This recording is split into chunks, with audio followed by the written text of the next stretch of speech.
Now we can look in the one-dimensional particle on a ring rotator in a little more detail. And so remember that the wave function, capital phi, is proportional to e to the I times the quantum number m sub l times the variable little phi, and the quantum number m sub l can be any integer from negative infinity to positive infinity. I always use that subscript L because I don't want you confusing that quantum number m for mass. So we use lowercase m sub l to indicate this angular momentum quantum number. And that's historical. It comes from the fact that you can discover values of this by using a magnetic field, and so it's called the magnetic quantum number, and thus m is used for it. First thing we want to do, as always, is normalize the wave function. So we have to integrate over all the values of the variable, which in this case is 0 to 2 pi, and then the complex conjugate is e to the minus I m sub l phi times e to the plus I m sub l phi d phi, and those cancel each other out. So the minus and the plus, you add them up, they go to 1, and this whole thing is just the integral from 0 to 2 pi of d phi, and that's 2 pi. And that means that the actual wave function is 1 over root 2 pi of e to the I m sub l phi for any integer value of the quantum number m sub l. And that's it. The particle on the ring, once we know the particle on the box, is quite trivially solved. And again, the energy is h bar squared over twice the moment of inertia times that quantum number squared. It is of interest to take that energy and divide by Planck's constant times the speed of light. Why would we ever do that? You might ask. Well, remember, E is h nu is equal to h times the speed of light times the wave number. And we're going to turn out to use wave numbers as a very convenient unit of energy. It's used in chemical physics and spectroscopy a lot. So E divided by hc is an equivalent amount of energy, but expressed in units of wave number. And so this is h bar squared over 2hci times the quantum number ml squared.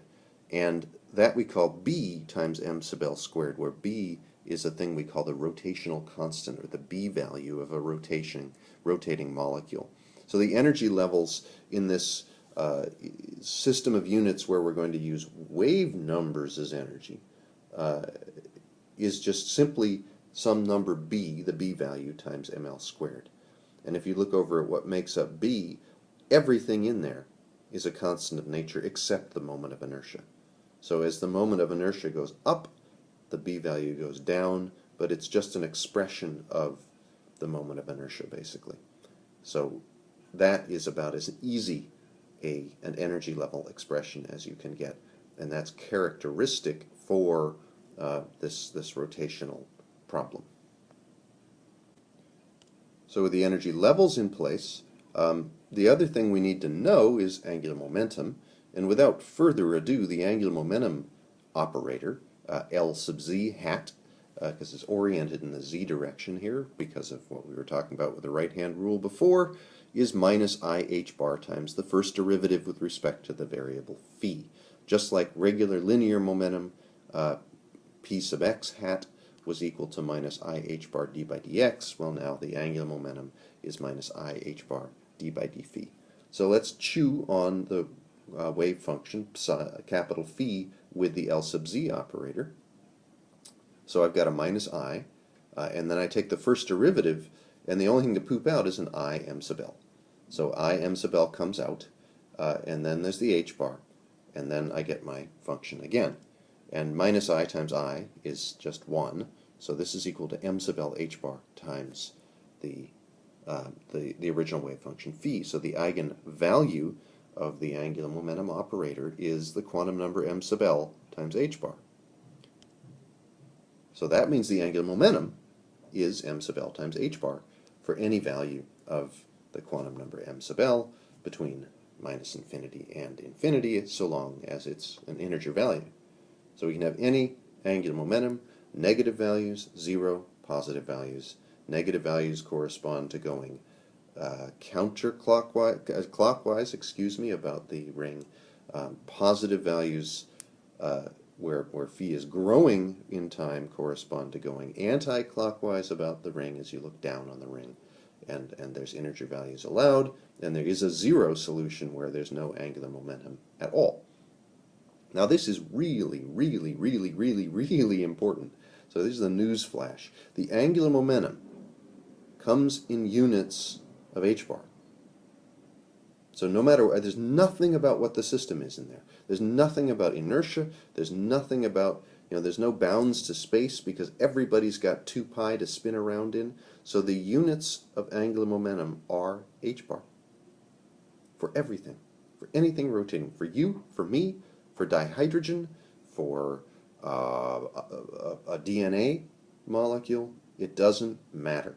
If it's rotating around, it's going to rotate in little steps. And the steps of that rotational momentum are going to be little clicks of h-bar.